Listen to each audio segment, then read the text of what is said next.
You're walking down the sidewalk on your way to work. Now watch that woman in front of you. Suddenly, she collapses. What would you do?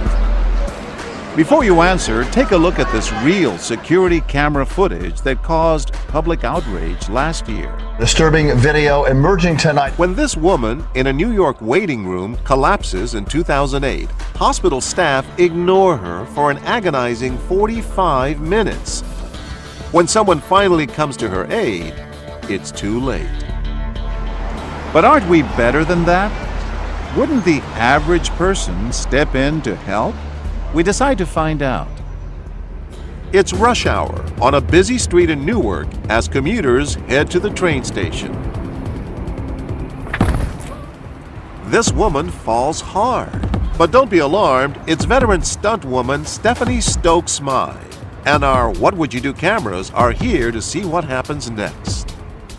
And sure enough, some people walk right by. But within just 4 seconds, Hello, you all right? Good Samaritan Diane Coward stops to call 911. All day long, when it comes to Stephanie, the good people of Newark, it seems, are up to any challenge. Okay. Time after time. Stay right there. Help is coming, okay? Thank you. You're welcome, miss. But before we give Newark our coveted What Would You Do Humanitarian Award, we wondered, what if instead of this well-dressed woman, we substituted this homeless man? Suddenly, Newark isn't so sure.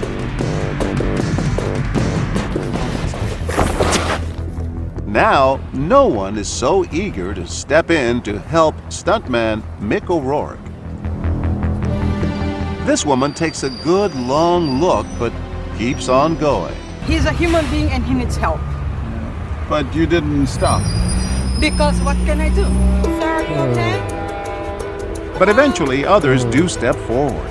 Sir, are you okay? And if they didn't always want to touch, many were willing to touch 3 buttons. 911, where's your emergency? A man fell out. I don't know if he did or alive or what. The guy should land on the ground. I don't know if he's okay. How you doing, sir? When we asked them later why they helped, they all had similar answers. You gotta help them. They need help, help them. Just reach out. What if it was you? What if it was me? I need somebody to help me. But facts are facts. In our experiment, Stephanie is always helped within 6 seconds. With Mick, it takes an average of 3 minutes. Still, that's better than what happened in Washington, D.C. just last month. What's more disturbing is the number of people who walked by the injured man and never stopped to help. After this homeless man is attacked, hitting his head on the car behind him, he lies on the street unaided. People stop to look. They go by, even load their groceries. But it takes 19 minutes before someone finally calls 911. By then, it's too late. The man dies of his injuries. But would he have been treated differently if he hadn't been homeless? The homeless are probably one of the most negatively stereotyped groups in our society.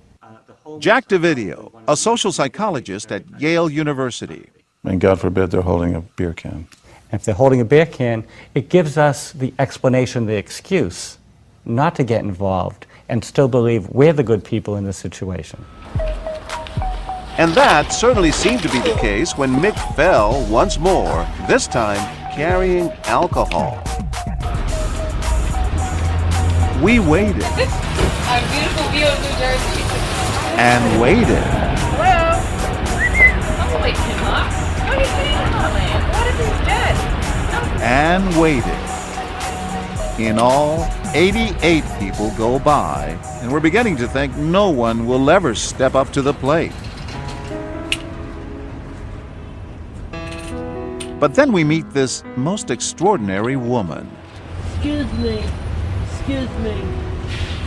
Linda Hamilton, who police tell us is sometimes homeless herself. Excuse me. Can somebody call this man the ambulance? Excuse me. Could you call him an ambulance? A lone voice asking for help. But unbelievably, 26 more people walked by, ignoring her. That beautiful face of hers, shaking somberly. What she can see is people being callous and uncaring, the cruelty in the world that there's a kind of sadness there.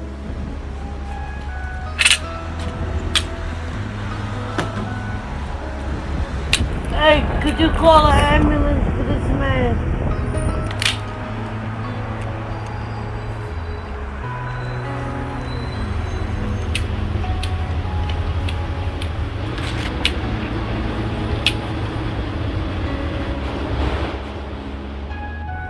Could you call an ambulance? Finally, Linda Hamilton's courageous example turns the tide.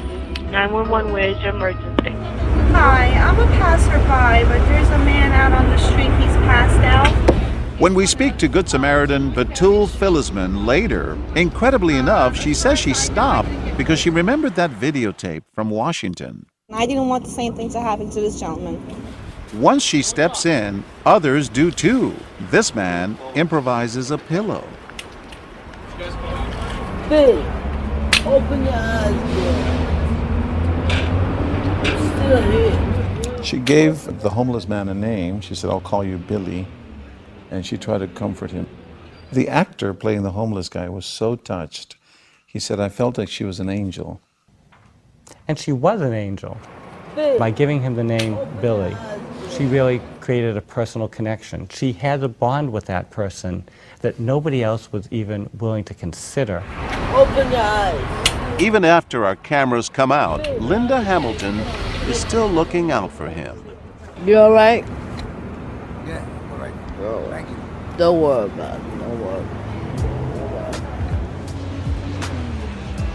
Amidst the hubbub of getting releases signed and interviewing passersby, our savior, Linda Hamilton, slowly taps her way down the street, reminding us, inviting us all to consider, just for a moment, what would you do?